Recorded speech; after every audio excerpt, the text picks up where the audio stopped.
Bitawan mo ang anak ko, kidnapper! Ang sigaw na yon ay parang kidlat na gumuhit sa tahimik na gabi. Mas malakas pa sa kulog na kanina pa naririnig sa labas. Sa isang iglap, ang mundo ni Luna ay biglang huminto. Naging bingi ang kanyang mga tainga sa pagpatak ng ulan, sa sarili niyang paghinga.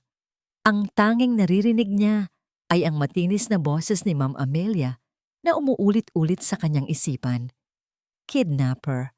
Nakatayo siya sa gitna ng malawak at makintab na kusina ng mga Del Mundo, basang-basa sa ulan, at yakap ang isang munting nilalang na nanginginig sa ginaw. Ang sanggol. Ang sanggol na ilang minuto pa lang ang nakalipas ay natagpuan niya sa damuhan, sa tabi ng basurahan, na parang isang basahan na ipinaanod ng langit. Ang kanyang unang reaksyon ay takot. Pangalawa, awa. Kaya't walang pag-aalinlangan, binalot niya ang sanggol sa luma niyang alampay, ang tanging panangga niya sa buhos ng ulan, at patakbong isinugod ito sa loob ng bahay, sa pinakamalapit na pinto, ang pinto ng kusina. Habang marahang pinupunasan ang munting mukha nito, naisip niya ang kanyang ina.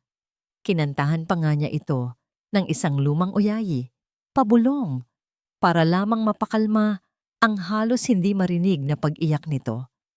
At doon, sa gitna ng kanyang pag-aalala, ay biglang lumitaw si Ma'am Amelia.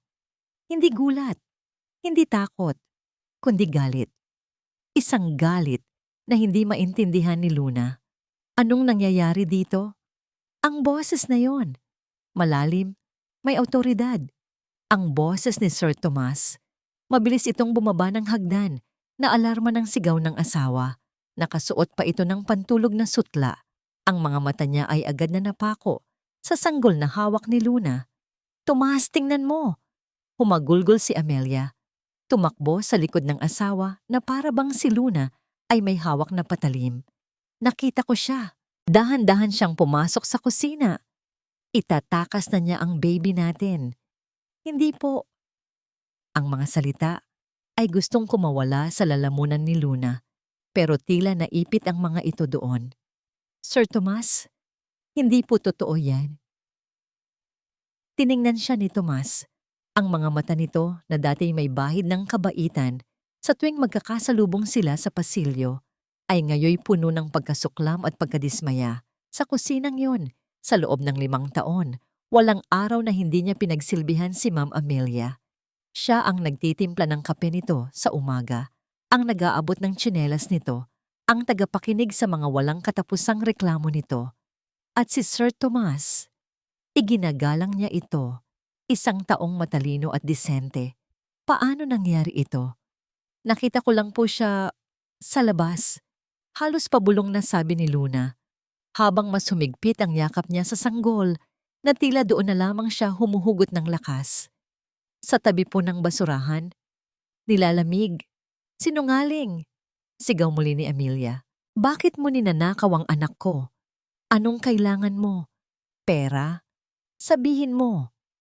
Pero hindi na nakatingin si Tomas kay Amelia. Nakatitig ito kay Luna.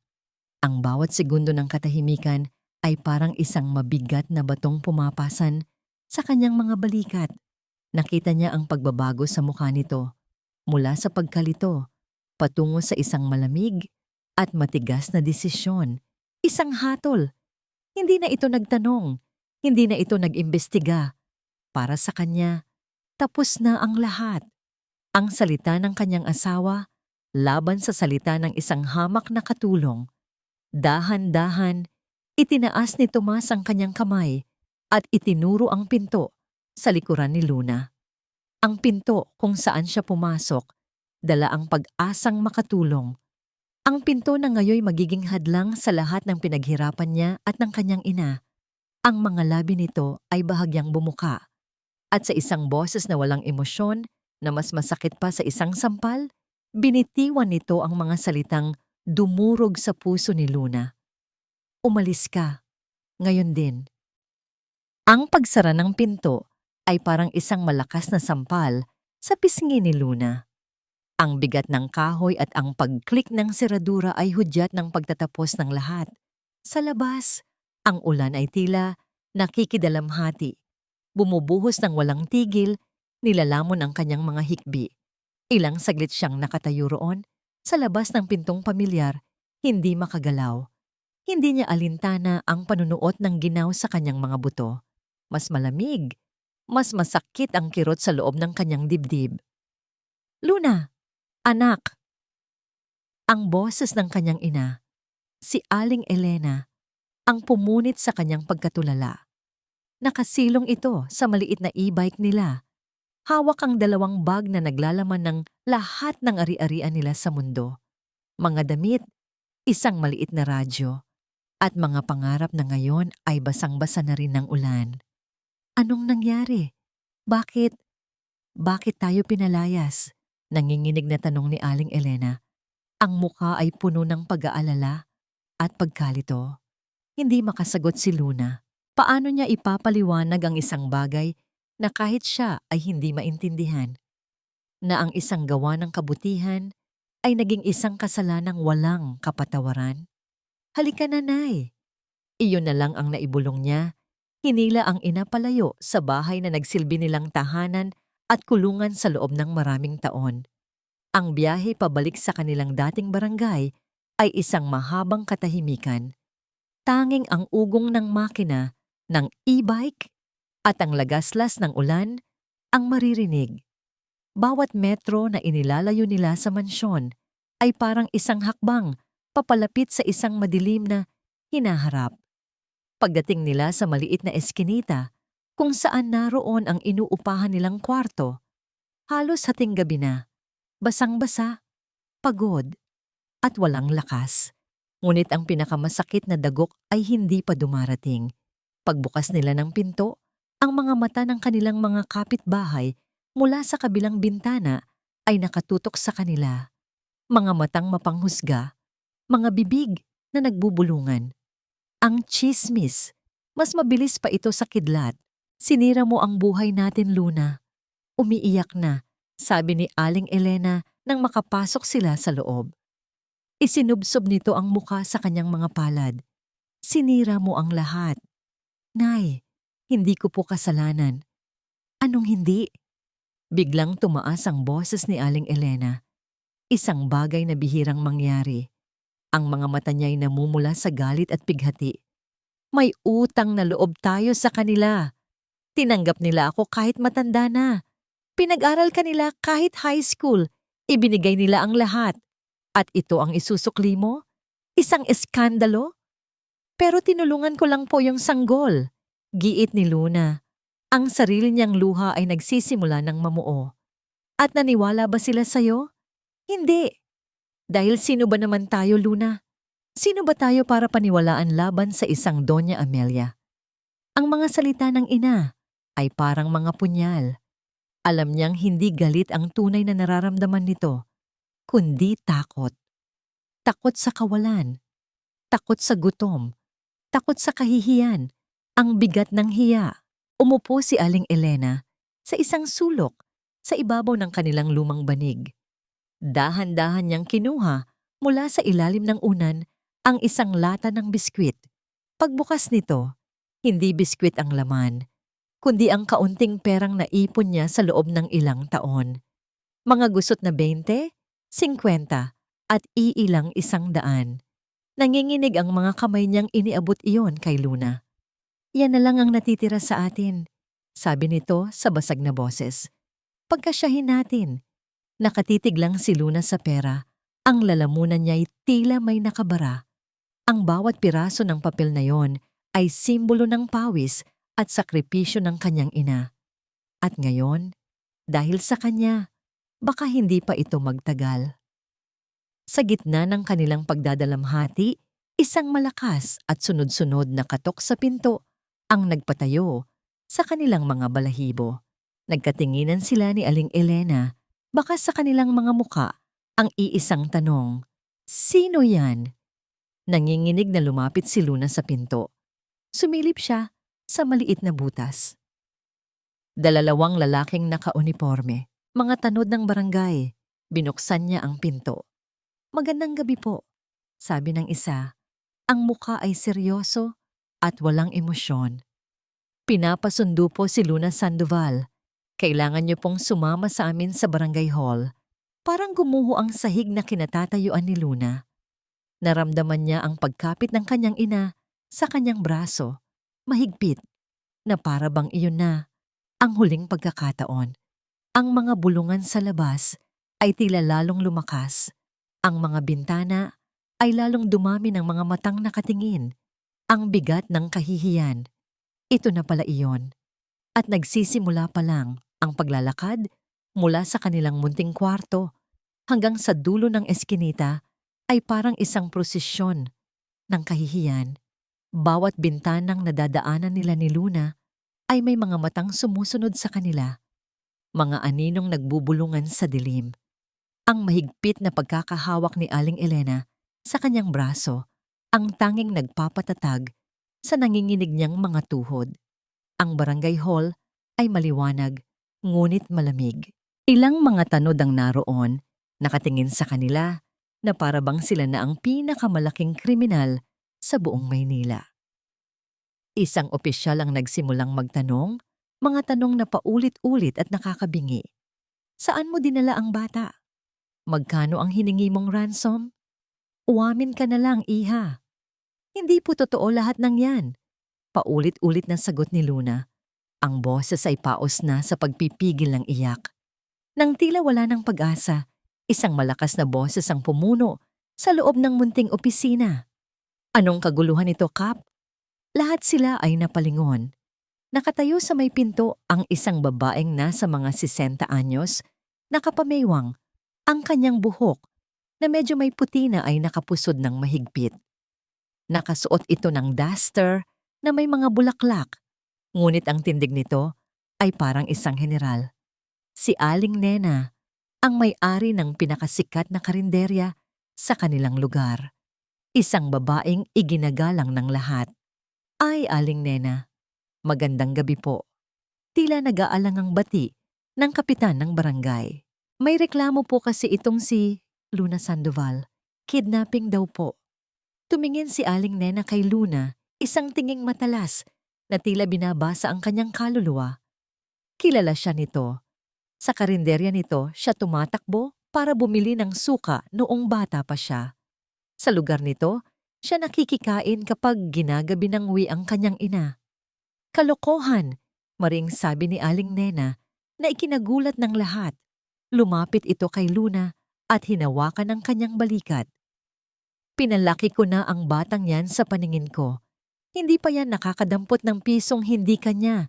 Sanggol pa kaya?" Tumingin ito sa kapitan. Sino ba ang nagrereklamo? Yung mga milyonaryo sa Hilltop Subdivision? "Kap naman, gamitin natin ang sentido kumon. Bakit hindi niyo muna alamin ang buong kwento?" Dahil sa bigat ng presensya at respeto kay Aling Nena, walang nagawa ang kapitan kundi pakawalan si Luna. Sa kondisyong hindi muna aalis ng barangay, hindi na nagsalita pa si Aling Nena. Hinila na lang nito papalabas ang mag-ina, palayo sa mga mapanghusgang mata. Hindi sila inihatid pabalik sa kanilang kwarto. Sa halip, dinala sila nito sa kanyang karinderya na sarado na. Ang amoy ng bagong saing na kanin at adobo ay sumalubong sa kanila. Isang amoy ng tahanan. "Maupo kayo," utos nito. "Elena, ikuha mo ng tubig ang anak mo. Luna, halika dito." Pinaupo siya ni Aling Nena sa isa sa mga mesang kahoy. Pagkaraan ng ilang sandali, isang mainit na mangkok ng arroz caldo ang inilapag nito sa kanyang harapan. "Kumain ka muna," sabi nito sa mas mahinahong boses. Mas maliwanag mag-isip kapag busog ang tiyan. Habang humihigop si Luna ng mainit na sabaw, dahan-dahang gumaan ang kanyang pakiramdam. At doon, sa gitna ng katahimikan, ikinuwento niya ang lahat. Bawat detalye. Mula sa pagkakita niya sa sanggol hanggang sa pagtataboy sa kanya ni Sir Thomas. Nakinig lang si Aling Nena, paminsan-minsay tumatango. Si Aling Elena naman ay tahimik na umiiyak sa isang sulok. "Lola, ano pong nangyayari?" Isang binatilyong papalapit ang nagsalita. Matangkad, payat, at may suot na salamin. Ito si Marco, ang apo ni Aling Nena na nag-aaral ng abogasya. Marco, apo, kumuha ka ng upuan at pakinggan mo ang kwento ni Luna, sabi ni Aling Nena. Umupo si Marco sa tapat ni Luna. Habang inuulit ni Luna ang kwento, nakatingin lang ito sa kanya. Ang mga mata niya sa likod ng salamin ay seryoso. Sinusuri ang bawat salita niya. Sa tingin niya, may bahid ng pagdududa. Napansin ni Marco ang isang manipis at mapulang guhit sa pulsuhan ni Luna. Anong nangyari dyan? Tanong nito. Napatingin si Luna sa kanyang galang-galangan. Ito po ba? Siguro noong hinablot ni Ma'am Amelia yung braso ko para pigilan akong lumapit kay Sir Tomas. Tumango si Marco. Tila may iniisip. Nang matapos magkwento si Luna, ilang segundong katahimikan ang namayani. Tanging ang tunog ng lumang refrigerator sa sulok ang maririnig. Tumingin si Marco ng diretso sa mga mata ni Luna. Ang pagdududa sa mukha nito ay napalitan ng isang seryosong hamon. May ebidensya ka ba? Tanong nito. Ang boses ay kalmado ngunit may bigat. Kahit ano, kahit maliit na magpapatunay na nagsasabi ka ng totoo? Ang tanong ni Marco ay parang isang malaking batong ibinagsak sa gitna ng katahimikan. Ebidensya? Napayo ko si Luna, ang kaninang pag-asa na unti-unting sumisibol sa kanyang dibdib ay biglang nalanta. Ano ang ebidensya ang maipapakita niya? Ang salita niya laban sa salita ng isang mayaman at makapangyarihang pamilya? Isang biro na hindi nakakatawa. Wala. Mahinang sagot niya. Ang boses ay naging isang pabulong. Wala akong kahit ano. Ang alampay ko lang na ibinalot sa sanggol. Pero naiwan ko yon doon. Narinig niya ang malalim na pagbuntong hininga ni Marco. Iyon na. Tapos na ang lahat. Kahit ang apo ni Aling Nena ay alam na wala siyang laban. Anak, tama na. Humagulgol si Aling Elena mula sa kinauupuan nito. Lumapit ito at hinawakan ng kamay ni Luna. Hayaan na natin. Kalimutan na natin. Ang mahalaga, magkasama tayo. Maghanap na lang tayo ng ibang trabaho, kahit saan. Huwag na natin silang kalabanin. Masyado silang malakas. Ang mga salita ng kanyang ina ay puno ng pagmamakaawa, ng pagnanais na protektahan siya sa mas malaki pang sakit. At sa isang saglit, naisip ni Luna na sumuko na lang. Marahil tama ang kanyang ina. Para saan pa ang paglaban kung sa simula pa lang ay talo na? Ngunit habang nakapikit, isang imahe ang biglang lumitaw sa kanyang isipan. Ang munting mukha ng sanggol. Ang maliliit nitong mga kamay na kumapit sa kanyang daliri. Ang mga mata nitong tila nagtatanong, nagmamakaawa. Ang bigat ng munti nitong katawan sa kanyang mga bisig. Angelo. Sa maikling sandaling iyon, pinangalanan niya ito sa kanyang isip. Angelo. Anghel. Hindi niya ipinaglalaban ang sarili niyang pangalan. Ipinaglalaban niya ang isang inosenteng buhay na itinapon na parang basura. Kung hindi siya kikilos, sino ang kikilos para sa batang yon?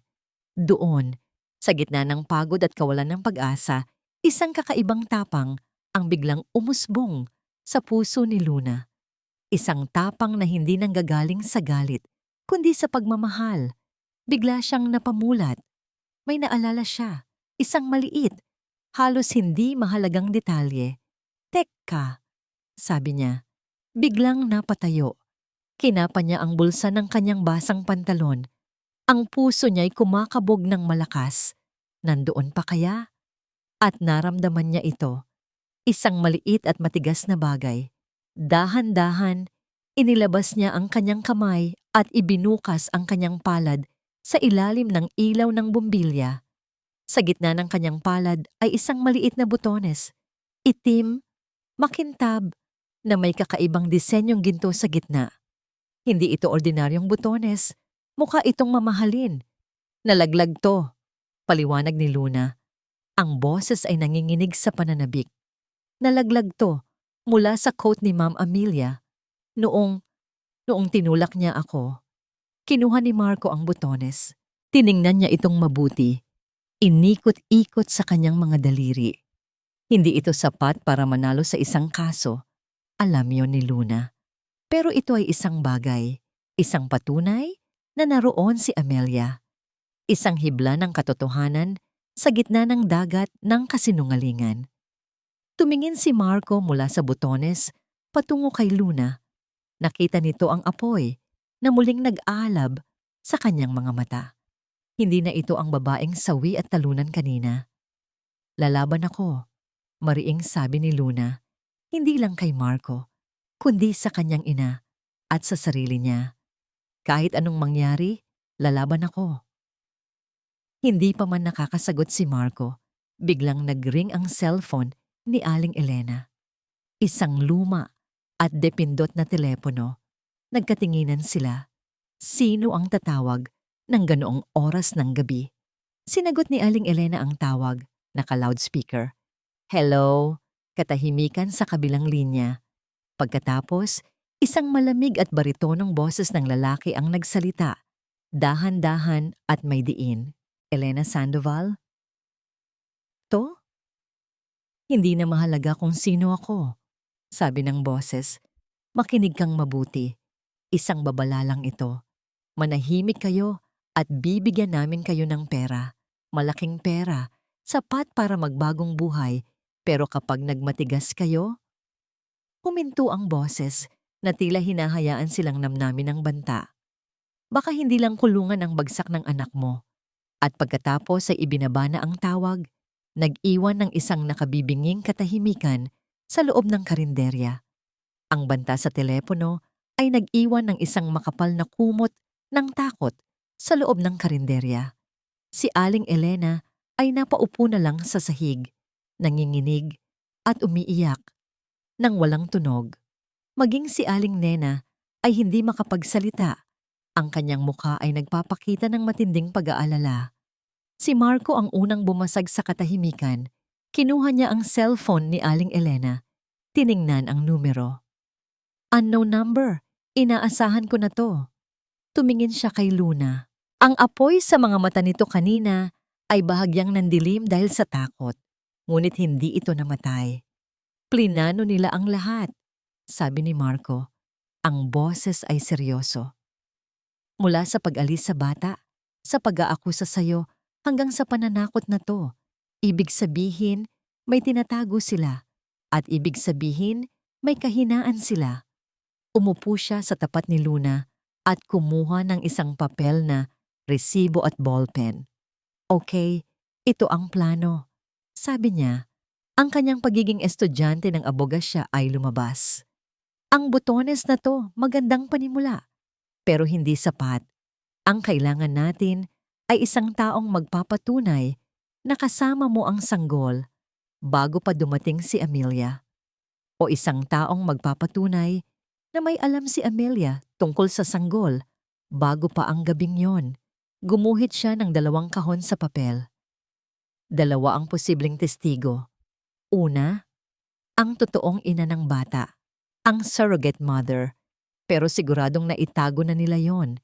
Mahirap hanapin. Pangalawa, tiningnan niya si Luna. May iba pa bang kasambahay doon? Saglit na nag-isip si Luna. Marami po. Pero karamihan, takot kay Ma'am Amelia. Maliban siguro kay... Biglang may pumasok sa isip niya. Si Yaya Lita, ang tagapag-alaga ng mga aso. Mabait po yon. At nakita ko minsan, parang may galit siya kay Ma'am Amelia. Good. Siya ang uunahin natin, sabi ni Marco. Subukan mo siyang kontakin. Huwag sa tawag. Text o message lang. Isang simpleng mensahe. Yaya, tulungan niyo po ako. Tingnan natin kung anong reaksyon niya. Habang binubuo nila ang kanilang munting plano, sa gitna ng karinderya, sa loob naman ng malamig at malawak na mansyon ng mga Del Mundo, hindi makatulog si Tomas. Nakatayo siya sa harap ng isang duyan na kahoy, Isang duyan na pinagawa pa niya bago pa man dumating ang bata. Walang laman. Ang katahimikan sa loob ng kwarto ay nakakabingi. Sinubukan niyang alalahanin ang mga pangyayari kanina. Ang sigaw ni Amelia, ang takot sa mukha ni Luna, ang panginginig ng sanggol. May mali. Isang bagay na hindi magtugma. Bakit nasa labas ang bata? Kung si Luna nga ang kumuha, paano niya ito nailabas ng bahay nang walang nakapansin? At bakit niya ito ibabalik sa kusina? At si Amelia? Ang reaksyon niya, hindi iyon reaksyon ng isang inang natakot para sa kanyang anak. Iyon ay galit. Purong galit. Pumasok si Tomas sa kanyang private study. Binuksan niya ang isang drawer na matagal na niyang hindi binubuksan. Sa loob nito ay mga gamit ng kanyang yumaong asawa, si Isabela. Mga litrato, mga sulat, at isang maliit na leather-bound na journal. Kinuha niya ang journal. May pag-aalinlangan. Ang pagbuklat nito ay parang pagbuklat sa isang sugat na hindi pa tuluyang naghihilom. Ngunit may naguudyok sa kanya. Isang hindi maipaliwanag na pakiramdam na ang sagot sa kanyang mga tanong ay nasa nakaraan. Umupo siya sa kanyang silya at binuklat ang journal. Sa huling pahina na may sulat, nabasa niya ang mga salitang isinulat ni Isabela ilang linggo bago ito pumanaw. Excited na ako, Tomas. Nakausap ko na si Dr. Santos ng St. Therese Clinic. Sabi niya, aalagaan daw niyang mabuti ang munting anghel natin. Malapit na. St. Therese Clinic. Biglang kumunot ang noo ni Tomas. Ang naaalala niyang sinabi ni Amelia kanina lang. Nang tinanong niya kung saang ospital dinala ang bata, matapos itong mabawi kay Luna, ay St. Jude's Hospital. Maaring nagkamali lang siya ng dinig. O maaring, isinara niya ang journal, ngunit ang binhi ng pagdududa ay naitanim na sa kanyang isipan. Isang maliit na binhi na nagsimula ng mag-ugat. Samantala, sa karinderya, nanginginig ang mga kamay ni Luna habang tinatype ang mensahe sa luma niyang cellphone para kay Yaya Lita. Ipinakita niya ito kay Marco bago isend. Yaya Lita, si Luna po ito.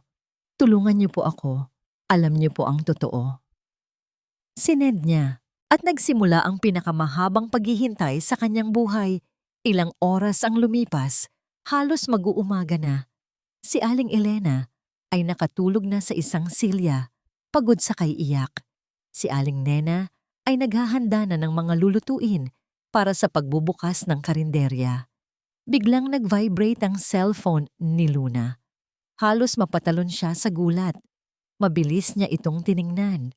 Isang reply mula kay Yaya Lita. Ang mensahe ay binubuo lamang ng isang salita. Ingat. Pagkatapos mabasa ni Luna ang mensahe, sinubukan niyang buksan ang social media account ni Yaya Lita para magpadala ng isa pang mensahe. Ngunit huli na ang lahat. Ang profile nito ay hindi na mahanap. Tila binura. Naglahong parang bula. Ang paglaho ng social media account ni Yaya Lita ay isang malinaw na mensahe. May nakabantay sa kanila. Alam ni Amelia ang bawat galaw nila. Ang takot na sandaling nawala ay muling bumalik. Mas malamig, mas mabigat. Ngunit hindi nagpakita ng kahit anong bahid ng pagkabalisa si Amelia. Kinabukasan, habang si Tomas ay nasa isang mahalagang meeting, isang itim at makintab na sasakyan ang pumarada sa tapat ng eskinita kung saan nakatira ang mag-inang Sandoval. Si Amelia mismo ang bumaba. Nakasuot ng puting bestida, malaking sunglasses at may dalang isang mamahaling leather bag. Ang kanyang presensya sa makipot at medyo maputik na kalye ay tila isang eksena mula sa isang pelikula. Lahat ng tsismosa sa kapitbahayan ay napadungaw sa kanilang mga bintana. Hindi siya pumunta sa barangay hall. Hindi rin siya nag-eskandalo. Sa halip, kumatok siya ng mahinahon sa pinto ng inuupahang kwarto ni Luna. Si Aling Elena ang nagbukas. Nang makita niya kung sino ang nasa labas, halos mapaatras ito sa gulat at takot. Ma'am Amelia, ngumiti si Amelia. Isang ngiting hindi umaabot sa kanyang mga mata. Elena, kumusta ka na? Pwede ba akong pumasok sandali? Walang nagawa si Aling Elena, kundi papasukin ito. Umupo si Amelia sa nag-iisang upuang plastik sa loob ng kwarto. Tila hindi alintana ang kasikipan at karukhaan ng paligid. Alam mo, Elena, panimula ni Amelia, ang boses ay malumanay na parang seda. Nalulungkot ako sa nangyari. Itinuring na kitang parang pamilya. Ikaw ang pinagkakatiwalaan ko sa lahat. Hindi umimik si Aling Elena. Kaya hindi ko maintindihan kung bakit nagawa ito ni Luna. Pagpapatuloy ni Amelia, ang boses ay may bahid na ng pighati. Pero naiintindihan ko. Marahil ay nagipit lang siya. Marahil ay may mga masasamang impluensya sa paligid niya. Tumingin si Amelia sa mga mata ni Aling Elena. Nandito ako para tumulong. Kalimutan na natin ang lahat. Kalimutan na ang demanda. Ang gusto ko lang ay kapayapaan. Inilapag ni Amelia ang kanyang bag sa maliit na mesa. Binuksan niya ito at inilabas ang isang makapal na puting sobre. Dahan-dahan niya itong itinulak palapit kay Aling Elena. Ito, sabi ni Amelia, para sa inyo. Panimula para sa bagong buhay. Pwede kayong umuwi sa probinsya, malayo sa gulo dito. Isipin mo na lang na ito ay bayad sa lahat ng taon na pinagsilbihan mo kami. Isang tulong. Dahil sa laki ng utang na loob ko sa'yo. Ang paggamit sa mga salitang utang na loob ay tila isang matalim na kutsilyong itinarak sa puso ni Aling Elena. Naramdaman niya ang bigat ng lahat ng taon na kumain at nabuhay sila dahil sa pamilyang Del Mundo. Samantala, sa mansyon, katatapos lang ng meeting ni Tomas. Naglalakad siya sa pasilyo nang mapansin niyang papalabas si Amelia mula sa kanilang silid. Saan ka galing, mahal? Tanong ni Tomas. Diyan lang, sagot ni Amelia. Mabilis na hinalikan si Tomas sa pisngi. Inayos ko lang ang mga plano para sa binyag ng baby natin. Kailangan nating magplano ng maaga, di ba? Biglang may naalala si Tomas. Speaking of aalis, mahal, saan nga palang ospital mo dinala si Angelo kahapon? St. Jude's, tama ba? Hindi nagbago ang ekspresyon ni Amelia. Oo, sa St. Jude's. Bakit? Wala naman, sabi ni Tomas. Naalala ko lang kasi, ang binabanggit palagi ni Isabella ay ang St. Therese Clinic. Isang halos hindi mapansing kislap ng pagkataranta ang dumaan sa mga mata ni Amelia. Ngunit agad itong napalitan ng isang malungkot na ngiti. Oo. Yun nga sana ang plano. Pero, mahal, na-trauma ako sa nangyari. Bigla na lang akong nataranta. Ang St. Jude's ang pinakamalapit na naisip kong ospital na may security. Ang gusto ko lang ay maging safe ang anak natin. Pasensya na kung hindi ko nasunod ang gusto ni Isabella.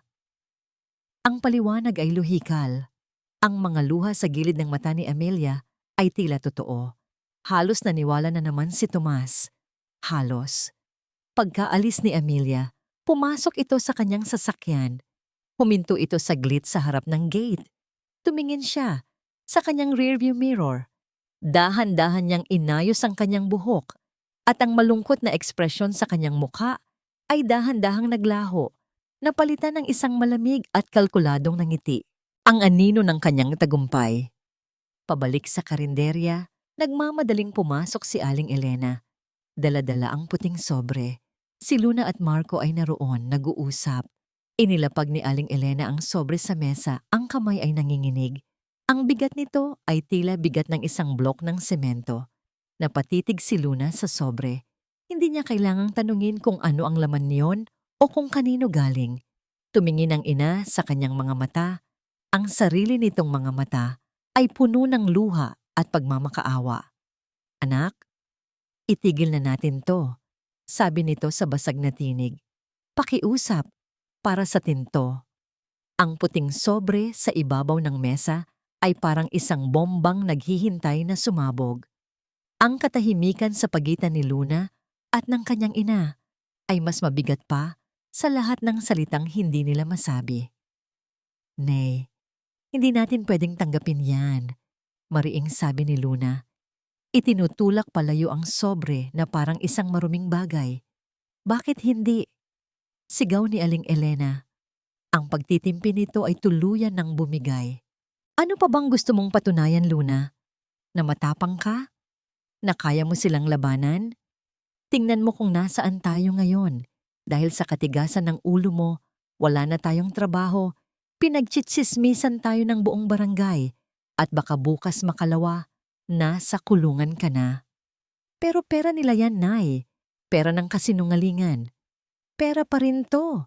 Isinampal ni Aling Elena ang palad sa mesa na ikinagulat ni Luna at Marco. Perang makakabili sa tin ng pagkain. Perang makakapag-uwi sa tin sa probinsya. Perang magbibigay sa tin ng kapayapaan. Hindi mo ba naiintindihan? Pagod na akong matakot, Luna. Pagod na ako. Ang huling mga salita ay binitiwan nito na parang isang bulong, puno ng pagod at pagsuko. Umupo itong muli. At ang galit ay napalitan ng tahimik na pag-iyak. Nasaktan si Luna. Nasaktan siya hindi dahil sa galit ng ina, kundi dahil sa sakit na nakikita niya sa mga mata nito. Naisip niya, kasalanan niya nga ba ang lahat? Dapat na ba siyang sumuko para sa kapakanan ng kanyang ina? Pero sa tuwing pipikit siya, nakikita niya ang sanggol, si Angelo, at alam niyang hindi niya kayang talikuran ito. Patawad, Nay, sabi ni Luna sa nanginginig na boses. Kinuha ang sobre at walang alinlangan, pinunit ito sa gitna. Ang mga piraso ng papel na naglalaman ng kanilang kapayapaan ay kumalat sa sahig. Pero hindi ko po kaya. Sa mansyon ng mga Del Mundo, si Tomas ay hindi rin mapakali. Ang paliwanag ni Amelia tungkol sa ospital ay tila makatwiran, ngunit may isang bagay sa loob niya ang hindi pa rin kumbinsido. Ang kanyang isip na sanay sa mga blueprints at eksaktong sukat bilang isang arkitekto ay naghahanap ng mga lamat sa pader ng kasinungalingan. Muli niyang binuksan ang journal ni Isabella. Binasa niya ulit ang pangalan ng doktor at ng klinika. Dr. Santos. St. Therese Clinic. Maya-maya, pumasok si Amelia sa study. May dalang isang tasa ng tsa. Mahal, you look stressed. Magpahinga ka na kaya muna. Okay lang ako, sabi ni Tomas. Mabilis na isinara ang journal. Iniisip ko lang. Yung bata, hindi ko pa siya nakikita. Pagkatapos ng binyag, pwede na ba siyang umuwi dito? Ngumiti si Amelia. Of course, mahal. In a few weeks. Kailangan lang niyang lumakas pa ng kaunti sa nursery ng St. Jude's. Tumango si Tomas, ngunit ang mga salitang iyon ay itinanin niya sa kanyang isipan.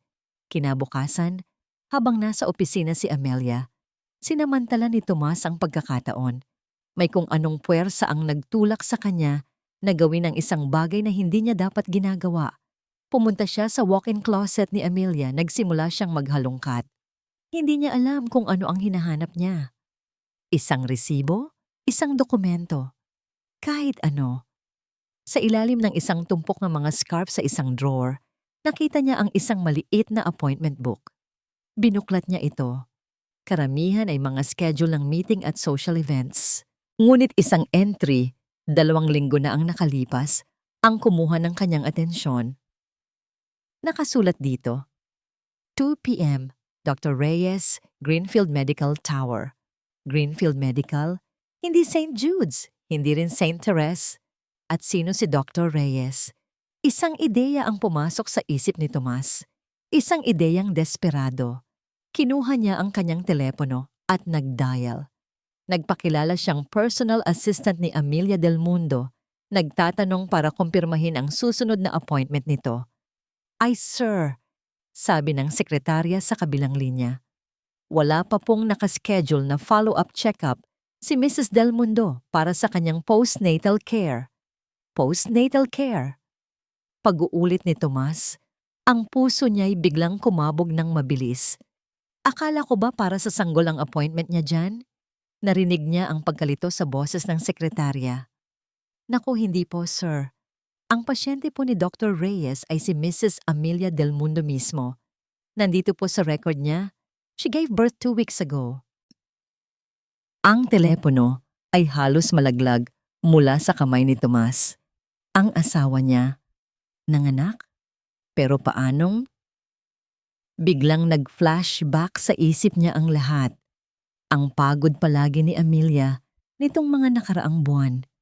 Ang pag-ayaw nitong magpatingin sa dati nilang OB-GYN. Ang biglaang paglaki ng tiyan nito na sinabi niyang dahil lang sa stress eating. Lahat ay kasinungalingan. At kung nagsinungaling siya tungkol dito, ano pa ang ibang kasinungalingan na pinaniwalaan niya? Dali-dali siyang bumalik sa kanyang study. Kinuha niya ang telepono at buong tapang na idinayal ang numero ng St. Therese Clinic na nakasulat sa journal ni Isabella. St. Therese Clinic, good morning. Hello, sabi ni Tomas. Ang boses niya ay halos hindi lumalabas. Gusto ko lang sanang i-check ang status ng surrogate para kay Mr. and Mrs. Tomas Del Mundo. Narinig niya ang pag-type sa keyboard. Sandali lang po, sir. Okay, ayon po sa record namin, ang scheduled C-section po ng surrogate ninyo, si Miss Eva Santos, ay sa susunod na linggo pa. Ang bawat salita ay parang isang suntok sa sikmura ni Tomas. Ang hangin sa kanyang baga ay tila naubos. Ang sanggol sa St. Jude's ay hindi nila anak. Ang sanggol na pinag-awayan nila, ang sanggol na dahilan ng pagkasira ng buhay ni Luna, ay anak ni Amelia. At ang tunay nilang anak, ang huling alaala ni Isabella, ay nakatakda palang isilang. O baka, isang mas masahol na katotohanan ang biglang sumampal sa kanyang isipan. Ang sanggol na nakita ni Luna. Ang sanggol na itinapon. Iyon ang anak nila ni Isabella. Ang pagpunit ni Luna sa sobre ay parang pagputol sa huling hibla ng kanilang nakaraan. Walang kibuan sa pagitan niya at ng kanyang ina sa loob ng 2 araw. Tanging si Aling Nena ang nagsisilbing tulay sa kanilang dalawa. Nag-aabot ng pagkain, nagbibigay ng mga salitang pampalubag loob. Bigyan mo lang siya ng panahon, Luna, sabi ni Aling Nena habang naghihiwa ito ng sibuyas. Ang isang ina, kapag natatakot para sa kanyang anak, minsan ay nagiging bulag. Samantala, si Marco ay hindi tumitigil sa pag-iisip. Ang pagkawala ni Yaya Lita ay isang malaking dagok. Kailangan nila ng bagong anggulo. Kung hindi natin mahanap ang testigo, hanapin natin ang ebidensya, sabi ni Marco isang hapon habang nakaupo sila sa isa sa mga mesa ng karinderya. Isipin mong mabuti, Luna. Bago ang gabing yon, may napansin ka bang kakaiba kay Mama Melia? Kahit ano. Napaisip ng malalim si Luna, pilit na binabalikan ng mga araw bago ang insidente. Wala naman po. Palagi pa rin siyang masungit, sabi niya. Pero, teka, mayroon pala. Ano yon? Mga 3 araw bago yon, inutusan niya akong magtapon ng mga basura mula sa kotse niya. Maraming paper bags, galing sa isang department store, at galing sa isang butika, Mercury Drug. Biglang napatigil sa pag-iisip si Marco. Ang mga mata niya sa likod ng salamin ay biglang nagkaroon ng kislap. Butika? Anong binili niya sa butika? Hindi ko po alam. Nakasara na ang mga supot. Pero parang marami. May gatas na pang baby, mga diaper. Akala ko nga po noon, para sa isa sa mga pamangkin niya. 1 taong hindi umaasang magkakaanak, pero bumibili ng gamit pang baby? Sabi ni Marco, mas para sa sarili niya. Luna, may ideya ako. Medyo desperado, pero kailangan nating subukan. Kinagabihan, nagpunta ang dalawa sa branch ng Mercury Drug na pinakamalapit sa Hilltop Subdivision. Ito ay isang long shot, alam nila.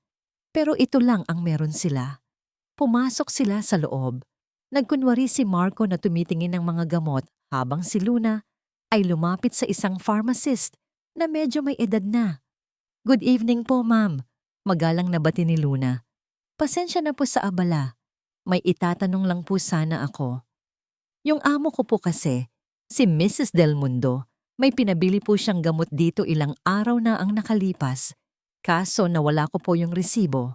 Baka po pwede akong makahingi ng kopya para ma-reimburse ko po. Tiningnan siya ng pharmacist. Del Mundo? Yung magandang mestiza na nakatira sa hilltop? Opo, siya nga po. Mabilis na sagot ni Luna. Nako, iha. Matagal na proseso yan. Kailangan pa ng request form, sabi ng babae. Nawalan ng pag-asa si Luna. Ngunit hindi sumuko si Marco.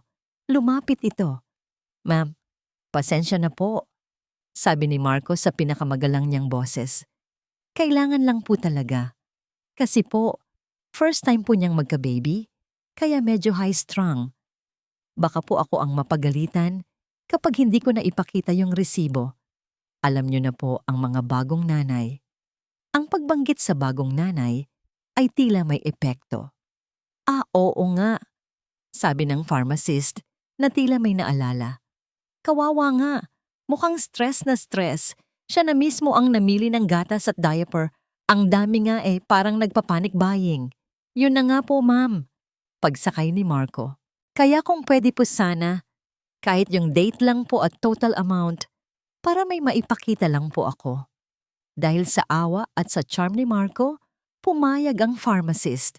Pagkatapos ng ilang minutong paghahanap sa computer system, nagprint ito ng isang maliit na papel. Isang duplicate copy ng resibo. Nang makita ni Luna at Marco ang laman ng resibo, halos hindi sila makahinga.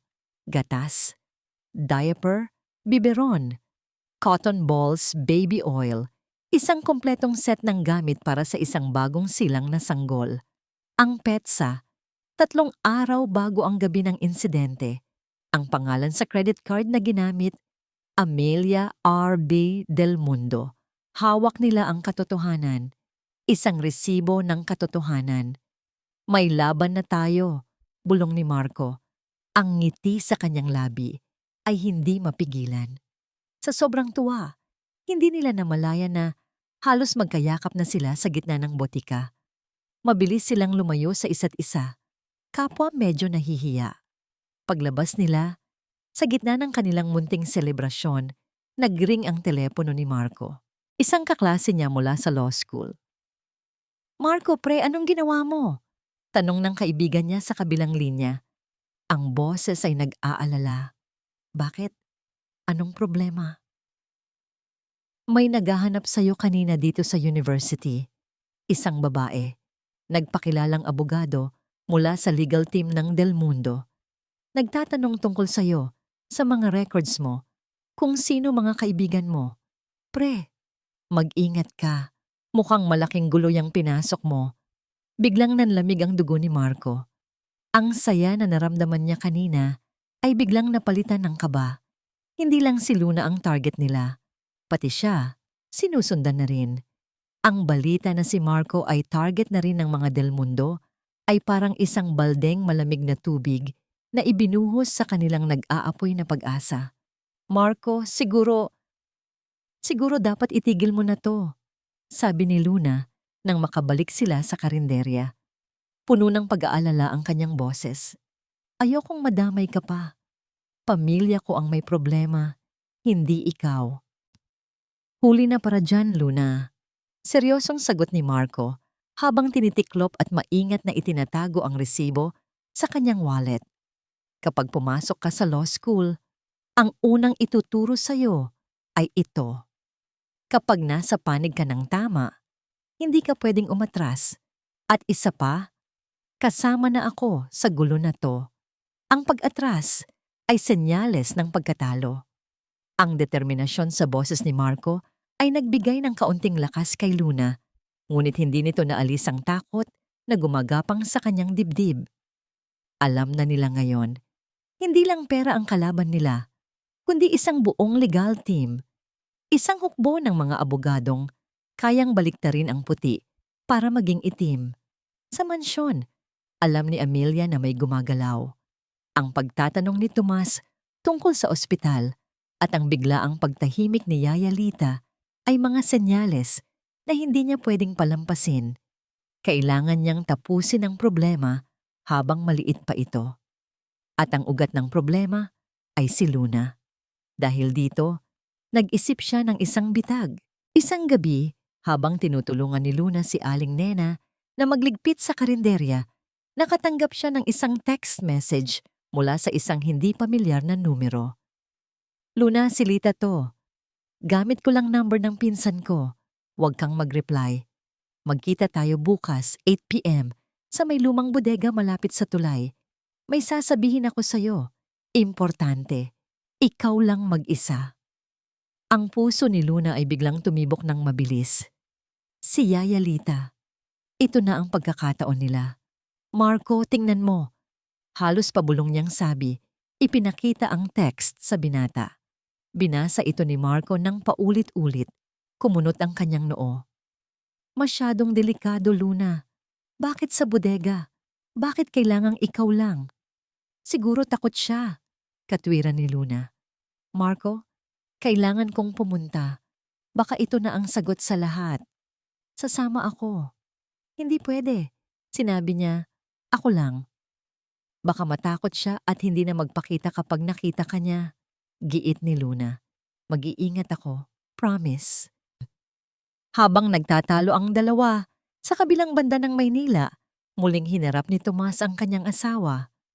Sa pagkakataong ito, mas handa na siya. "Amelia, nag-isip-isip ako," sabi niya.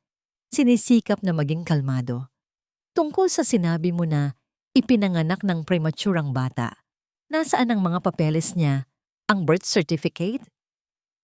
Muling lumabas ang husay ni Amelia sa pag-arte. Ang mga mata niya'y biglang nanubig. "Tomas naman, bakit mo ba ako ginaganito?" Humihikbing sabi niya. "Hindi ka ba naniniwala sa akin? Pagkatapos ng lahat ng ginawa ko para iligtas ang anak natin?" "Hindi sa hindi ako naniniwala," sabi ni Tomas. "Kahit ang totoo ay iyon na nga. Gusto ko lang makita para mapanatag ang loob ko." "Wala pa. Inaayos pa ng ospital," sagot ni Amelia. "Sa sobrang gulo ng mga pangyayari, sa sobrang taranta ko, hindi ko na naasikaso. Naisip ko lang, kailangan kong itawag sa'yo. Kailangan kong sabihin na ang anak natin ay nasa panganib. Yun lang ang nasa isip ko, Tomas. Ikaw at ang anak natin. Patawarin mo ako kung hindi ako naging perpekto." Ang kanyang mga salita, ang kanyang mga luha, ang kanyang pagsusumamo, lahat ay perpektong nakalkula. Muli, nag-alinlangan si Tomas. Paano kung nagkakamali lang siya ng hinala?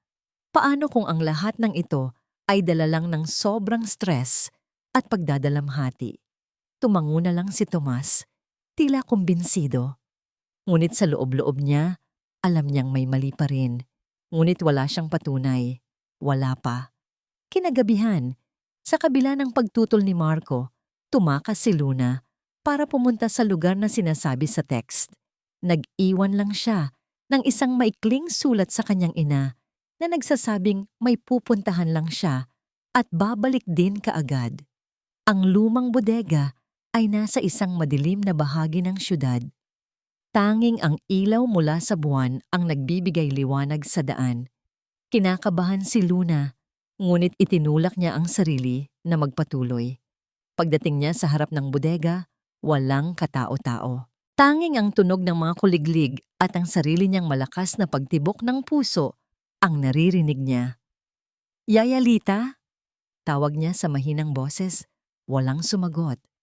Naglakad siya palapit sa malaking pintuan ng bodega. Sisilip sana siya sa siwang nang biglang may dalawang anino ang lumabas mula sa gilid ng gusali. Dalawang lalaking malalaki ang katawan. Hindi niya maaninag ang kanilang mga mukha sa dilim. Hinarangan nila ang kanyang daraanan. Napaatras si Luna.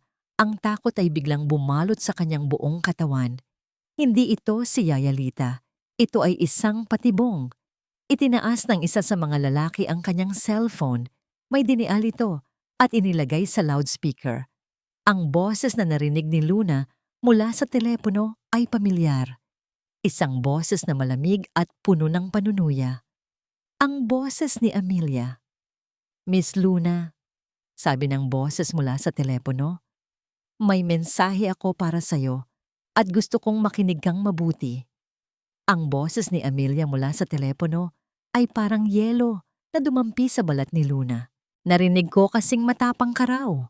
Pagpapatuloy ng boses. "Ayaw mong tumanggap ng pera. Sige, bigyan natin ng leksyon ang mga matatapang. Ano pong kailangan nyo?" Nanginginig na tanong ni Luna habang dahan-dahang umaatras. "Simple lang. Itigil mo na ang kahibangan mo. Kalimutan mo na ang lahat. Kung hindi..." Narinig ni Luna ang isang matamis, ngunit nakakakilabot na tawa sa kabilang linya. "Kung hindi, baka hindi ka na makauwi sa nanay mo ngayong gabi. At yung kaibigan mong nag-aabogado-abogahan, baka hindi na rin siya makagraduate. Maliwanag ba?" Walang nagawa si Luna kundi tumango, kahit alam niyang hindi siya nakikita. "Good," sabi ni Amelia. Bago ibaba ang tawag, may idinagdag pa ito. "At oo nga pala, huwag mo nang hanapin si Lita. Nagbakasyon na siya, malayong malayo." Nang mamatay ang tawag, ang dalawang lalaki ay dahan-dahang humakbang palapit sa kanya. Ang isa ay may ngising nakakatakot. Napapikit na lang si Luna. Naghihintay sa kung anumang gagawin nila. Bigla, isang malakas na sigaw ang narinig mula sa kalsada. "Hoy!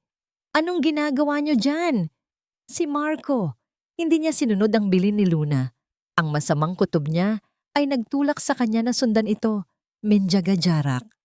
Nang makita niya ang dalawang lalaki, mabilis siyang humingi ng tulong sa ilang mga tricycle driver na nakatambay sa kanto. Sa pagdating ng tulong, ang dalawang lalaki ay walang nagawa, kundi mabilis na tumakbo at maglaho sa dilim. Niyakap ni Marco si Luna na nanginginig pa rin sa takot. "Sabi ko na nga ba? Sabi ko na. Bitag to.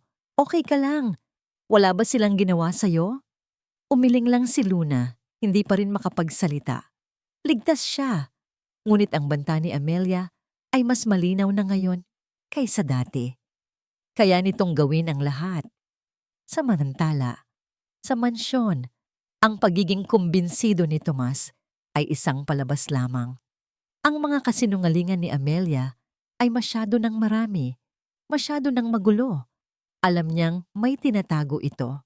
At kung hindi niya ito makukuha sa salita, kukunin niya sa gawa. Habang si Amelia ay nasa banyo at naliligo, sinamantala ni Tomas ang pagkakataon. Alam niyang paranoia na ang ginagawa niya, pero wala na siyang pakialam. Kailangan niya ng katotohanan. Pinasok niya ang dressing room ni Amelia. Hinanap niya ang bag na madalas nitong gamitin. At doon, sa isang maliit na bulsa sa loob, nakita niya ang hinahanap niya. Isang pangalawang cellphone, isang burner phone. Nanginginig ang mga kamay niyang binuksan ito. Hindi ito nakalock. Ang inbox ay puno ng mga mensahe mula sa iisang numero lang, nakasave sa ilalim ng pangalang pinsan. Binasa niya ang usapan, at ang bawat salita ay parang isang suntok na bumabaon sa kanyang kaluluwa. "Pinsan, ano na? Naitapon mo na ba?" "Amelia, oo, walang nakakita. Malinis ang pagkakagawa." "Pinsan, paano yung katulong? Baka magsalita." "Amelia, ako na ang bahala sa kanya. Isang salita lang niya, sisirain ko ang buhay niya." "Pinsan, siguraduhin mo lang, Amelia. Ayokong madamay dito." "Amelia, relax. Everything is under control. Ang anak ni Isabela ang problema, hindi tayo." Ang anak ni Isabela. Ang mga salitang yon ang nagkumpirma sa lahat ng kanyang kinatatakutan. Hawak-hawak ang telepono, ang katibayan ng karumaldumal na krimen ng kanyang asawa. Napatitig si Tomas sa bintana ng kanyang study. Ang galit, pighati at pagsisisi ay naghalo-halo sa loob niya. Gaano siya naging bulag? Paano niya nagawang pagdudahan ang isang inosenteng babae at paniwalaan ang isang halimaw? Sa gitna ng kanyang pagdurusa, may nakita siyang isang pamilyar na tricycle na huminto sa tapat ng kanilang gate. Mula doon, bumaba si Luna, inaalalayan ni Marco, at kasama nila may isa pang babae, isang babaeng payat at halatang takot na takot. Si Yaya Lita. Hindi pala nagbakasyon si Lita. Matapos siyang takutin ni Amelia, umuwi ito sa probinsya. Ngunit hindi matahimik ang kanyang konsensya. Nag-iwan siya ng isang sulat sa isa pang kasambahay na pinagkakatiwalaan niya, na nagsasabing kung may maghanap sa kanya, ibigay ang address niya sa probinsya. Nahanap siya ni Marco. Sa loob ng 2 araw, kinumbinsi niya ito. Tiniyak na poproteksyonan siya ng batas. Ang nakakumbinsi kay Lita ay hindi ang batas, kundi ang litrato ng kanyang sariling anak na ipinakita ni Marco. Kung ang anak mo ang nasa kalagayan ng batang yon, ano ang gagawin mo? Tanong ni Marco. At iyon ang nagpabalik sa kanya sa Maynila. Nakatayo si Tomas sa bintana, hawak ang telepono. Sa labas, nakatayo si Luna, kasama ang kanyang abogado at ang kanilang testigo. Lahat ng piyesa ay nasa tamang lugar na. Ang pader ng kasinungalingan na itinayo ni Amelia ay babagsak na, at siya, si Tomas, ang gagawa ng huling pagtulak. Ang huling pagharap ay magsisimula na. Ang sala ng mansyon ng mga Del Mundo ay naging isang korte. Sa isang panig, nakatayo si Luna, si Marco, at ang nanginginig na si Yaya Lita. Sa kabilang panig, si Amelia, na bumaba mula sa hagdan na may ekspresyong nagtataka at naiinis. Tomas, anong ibig sabihin nito? Tanong ni Amelia sa asawa na nakatayo sa gitna nilang lahat. Ang muka ay parang isang maskarang hindi mabasa. Bakit pinapasok ng mga gwardiya ang mga taong yan? Tumingin siya kay Luna na may pagkasuklam. At ikaw, hindi ka pa ba tapos? Anong kailangan mo? Pera? Sinabi ko na sa'yo, ibibigay ko ang... Tumigil ka na, Amelia. Ang boses ni Tomas ay mahinahon ngunit may bigat na parang bakal. Ito ang unang pagkakataon na pinutol niya ang pagsasalita ng asawa. Natigilan si Amelia. Tomas? Nandito sila para sabihin ang katotohanan, sabi ni Tomas. Ang mga mata ay nakapako kay Amelia. Isang bagay na matagal mo nang itinatago sa akin. Ngumisi si Amelia, isang ngising pilit. Katotohanan? Anong katotohanan ang manggagaling sa isang magnanakaw at sa isang, ako po ang magsasabi ng totoo? Ang mahiyaing boses ni Yaya Lita ang pumutol sa lahat. Humakbang ito pasulong, nanginginig ngunit determinado. Nakita ko po ang lahat, Sir Tomas, sabi ni Lita, hindi makatingin ng diretso. Nakita ko po si Ma'am Amelia nung gabing iyon. Galing siya sa likod ng bahay. Siya po ang nag-iwan sa sanggol sa damuhan. Pagkatapos, tinawag niya ako. Inutusan niya akong magbantay. Sinabi niya na kapag may nakakita sa bata, lalo na si Luna, sabihin ko raw agad sa kanya. Sinungaling, sigaw ni Amelia. Ang kanyang pagkakalma ay nagsisimulang magkalamat. Nagpapaniwala ka sa kanila, Tomas? Binayaran nila yan. Magkano ang binayad nila sa Lita para sirain ang pangalan ko? Wala pong bayad, ma'am. Umiiyak na, sabi ni Lita. Konsensya ko po. Hindi sapat ang salita niya, sabi ni Marco. Humakbang din pasulong at inilabas ang resibo mula sa Mercury Drug. Pero baka ito, sapat na.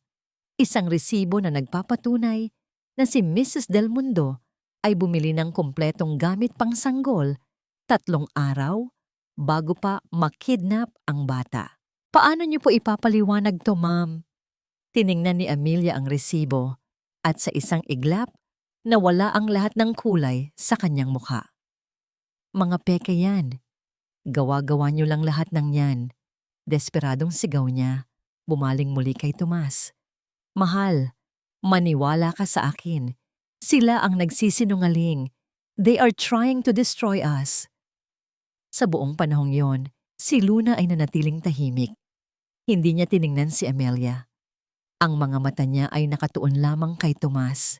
Hindi galit, hindi paghihiganti, kundi isang malalim na kalungkutan para sa isang taong labis na nasaktan at nalinlang. Ang kanyang katahimikan ay mas malakas pa kaysa sa lahat ng sigaw sa loob ng silid na yon. At ang katahimikang yon, ang tingin na yon, ang tila gumising sa natutulog na konsensya ni Tomas. "Amelia," sabi ni Tomas, ang boses ay basag. "Tinanong kita kanina tungkol sa ospital. Ano ang kinalaman niyan dito? Tinanong kita kung saan ipinanganak ang bata. Sinabi ko na sa'yo, sa St. Jude's Premature."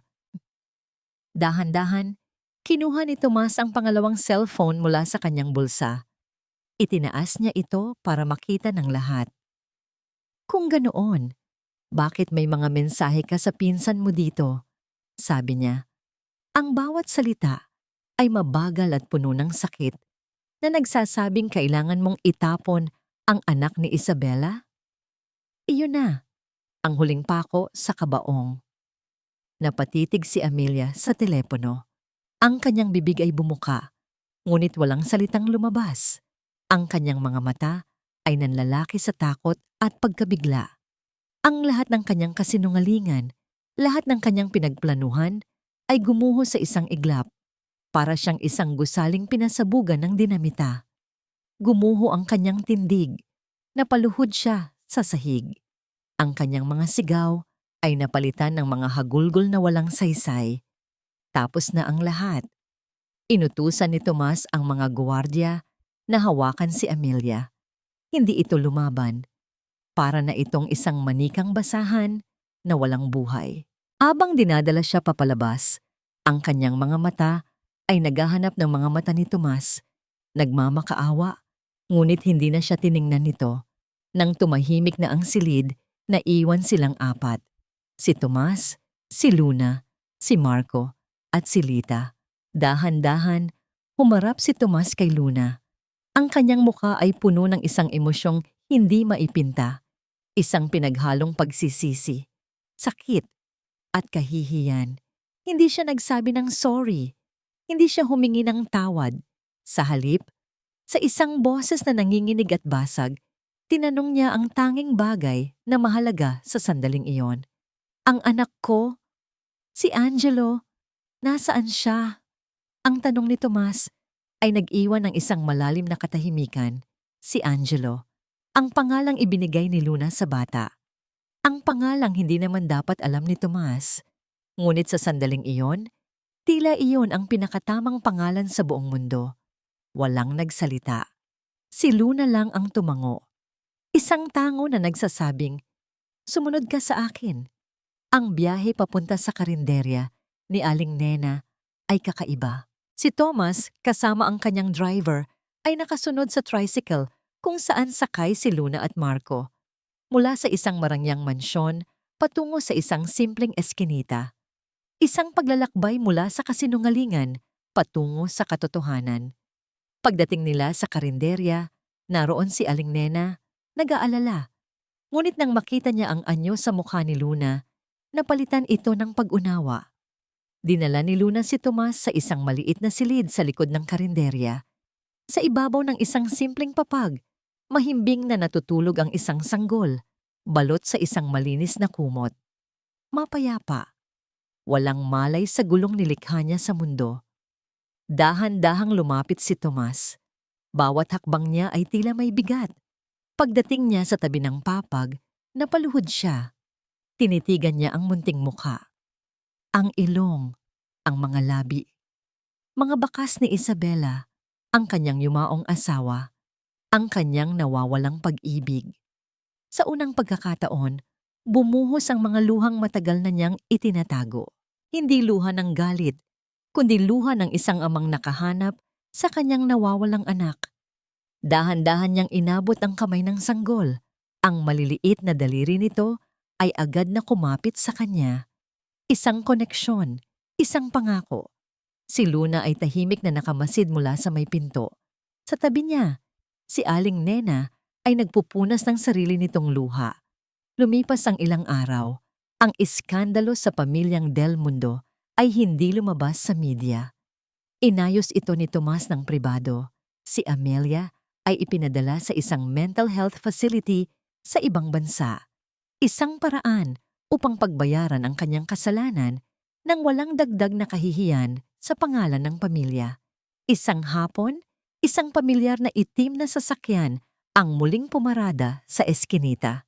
Ngunit sa pagkakataong ito, walang takot na dala. Si Tomas mismo ang kumatok sa pinto ni na Luna. Dala niya ang isang bayong na puno ng prutas at pagkain. Pinapasok siya ni Aling Elena na may pag-aalinlangan pa rin. Humarap si Tomas sa mag-ina. Walang bahid ng pagkarugante, tanging isang malalim na pagpapakumbaba. Aling Elena? Luna. Panimula niya, ang boses ay mababa. Alam kong walang salita ang sapat para itama ang mga nagawa ko. Ang sakit, ang kahihiyan, ang takot na idinulot ko sa inyo. Habang buhay ko iyong dadalhin. Tumingin siya ng diretso kay Luna. Patawad. Patawarin mo ako, Luna. Iyon lang. Simple. Taos-puso. Tumangulang si Luna. Ang pagpapatawad ay hindi pa buo, ngunit ito'y isang simula. Nandito ako hindi lang para humingi ng tawad, pagpapatuloy ni Tomas. Nandito ako para magbigay ng isang alok. Huminga siya ng malalim. Sa mga nakaraang araw, naisip ko ang lahat. Hindi ako handang maging ama, Luna. Ang puso ko, ang isip ko, magulo pa. Ang anak ko, si Angelo, kailangan niya ng isang taong tunay na nagmamahal sa kanya. Isang taong nagligtas sa kanya hindi lang minsan, kundi araw-araw. At ikaw yon. Nagkatinginan si Luna at ang kanyang ina. Hindi nila maintindihan kung saan patungo ang usapan. Gusto kong ialok sa iyo ang legal guardianship ni Angelo, sabi ni Tomas. Ang mga salita ay mabigat ngunit buo. Ikaw ang magiging legal na tagapag-alaga niya. Ako ang sasagot sa lahat ng gastusin, sa pag-aaral mo, sa titirhan ninyo, sa lahat ng pangangailangan ni Angelo, hindi bilang isang amo, kundi bilang isang partner sa pagpapalaki sa kanya. Natigilan si Luna. Ang alok ay hindi ka panipaniwala. Mula sa isang akusadong kidnapper, ngayon ay magiging legal guardian? Bakit po? Iyon lang ang naitanong niya. Dahil utang ko sa iyo ang buhay ng anak ko, sabi ni Tomas.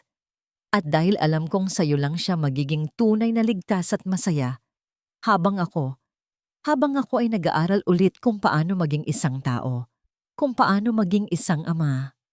Ang alok ay nakalatag na, isang bagong simula, isang hindi inaasahang landas.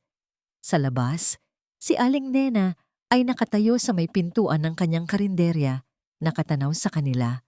Lumapit ito kay Tomas paglabas niya. Mahirap ang desisyon mo, hiho, sabi ng matanda. Ito po ang tama, Aling Nena. Tinapik ni Aling Nena ang kanyang balikat. Ang pagiging ama, hindi sa dugo lang. Nasa puso yan.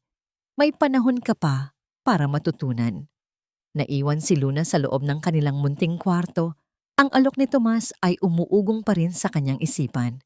Lumapit siya sa isang maliit na duyan na yari sa kumot kung saan natutulog si Angelo. Hinaplos niya ang malambot nitong pisngi. Ang sanggol na ito ang nagdala ng gulo sa kanyang buhay. Ngunit siya rin ang nagbigay ng bagong kahulugan dito. Tumingala siya. Ang mga mata ay nakatingin sa kawalan, ngunit ang isip ay malinaw. Isang malaking desisyon ang kailangan niyang gawin. Isang desisyon na babago sa kanilang lahat, magpakailanman. Isang taon ang lumipas. Ang sikat ng araw na pumapasok sa bintana ng isang maliit ngunit maayos na apartment ay nagbigay liwanag sa isang eksenang malayo sa gulo ng nakaraan. Si Luna, nakasuot ng simpleng damit pambahay, ay nakaupo sa sahig. Sa kanyang harapan, isang batang lalaki na may bilugang mga mata at matabang pisngi ang tumatawa habang sinusubukang abutin ang isang makulay na laruan. Mama, sabi ng bata. Isang salitang natutunan pa lang nito na para kay Luna ay musika. sa kanyang pandinig. "Halika dito, Angelo." Malambing na sagot ni Luna at gumapang ang bata papunta sa kanyang yakap. Tinanggap ni Luna ang alok ni Tomas, ngunit sa sarili niyang mga kondisyon. Hindi siya tumira sa isang mansyon. Pinili niya ang isang simpleng apartment na malapit sa universidad at sa karinderya ni Aling Nena. Sa tulong pinansyal ni Tomas, nakabalik siya sa pag-aaral. Kumukuha ng kursong social work. Sa umaga, siya ay isang estudyante. Sa hapon, siya ay isang ina. Ang kanyang pagpapatawad kay Tomas ay isang proseso. Hindi ito nangyari sa isang iglap. Nagsimula ito sa pag-unawa, sumunod ang awa, at ngayon, ito ay isang uri ng respeto. Nakita niya ang pagsisikap ni Tomas na magbago. Tuwing Sabado, palaging dumadalaw si Tomas. Walang palya. Hindi na siya ang malungkot at puno ng pagdududang arkitekto. Ang kanyang mga mata ngayon ay may kislap, lalo na kapag karga na niya si Angelo. Sa sahig, kasama ni Luna, naglalaro sila na parang mga bata. Tinuturuan niya si Angelo na magbuo ng mga building blocks habang si Luna naman ay kinukwentuhan ito tungkol sa mga hayop. Sila ay isang pamilyang hindi tipikal, binuo mula sa mga pira-piraso ng sakit at pag-asa. Si Aling Elena ay masaya na. Ang takot sa kanyang mga mata ay napalitan na ng pagmamalaki. Siya na ngayon ang punong abala sa pag-aalaga kay Angelo kapag nasa klase si Luna. Ang utang na loob na dati isang tanikala ay naging isang aral. At si Marco, natapos na niya ang abogasya at ngayon ay naghahanda na para sa bar exam. Ang relasyon nila ni Luna ay namumukadkad, dahan-dahan, walang pagmamadali. Ang pundasyon nito ay hindi lang romansa, kundi ang paghanga at paggalang na nabuo sa gitna ng unos. Madalas, kasama siya sa mga Sabado ng pamilya. Nagdadala ng paboritong siopao ni Angelo. Ngayon ang unang kaarawan ni Angelo. Ang selebrasyon ay simple lang, ginanap sa karinderya ni Aling Nena. Ang lugar ay puno ng tawanan. Naroon si Aling Elena, si Tomas, si Marco, at ang ilang mga kapitbahay na dati nang husga, ngayoy nakikikain at nakikitawa. Sa gitna ng lahat, hawak ni Luna ang kamay ni Angelo habang papalapitin ito sa isang maliit na cake na may isang kandila. "Happy birthday, anak!" bulong niya. Habang kinakanta nila ang happy birthday, napatingin si Luna sa paligid. Nakita niya ang nangiti ni Tomas, isang nangiting totoo at mapayapa. Nakita niya ang mapagmahal na tingin ni Marco at nakita niya ang kanyang ina, masaya at panatag. Natagpuan na ba nila ang kapayapaan? Oo. Hindi ito isang kapayapaang perpekto at walang lamat, kundi isang kapayapaang pinaghirapan, pinaglaban at pinili. At ang aral? Natutunan ni Luna na ang pagpapatawad ay hindi para sa taong nakasakit sa'yo, kundi para sa sarili mo. Ito ang susi para makalaya. Natutunan ni Tomas na ang pagiging ama ay hindi obligasyon, kundi isang pribilehiyo. At natutunan nilang lahat na ang pamilya ay hindi laging nagsisimula sa dugo. Minsan, nabubuo ito sa gitna ng pinakamadilim na unos, sa pamamagitan ng isang desisyong magmahal laban sa lahat ng pagsubok. Hinipan ni Angelo ang kandila, sa tulong ng lahat, at sa usok na umakyat patungo sa langit, dala nito ang isang panalangin. Isang panalangin hindi para sa isang perpektong buhay, kundi para sa mas marami pang simula. Mga bagong simula na puno ng pag-asa, pagmamahal, at pagpapatawad.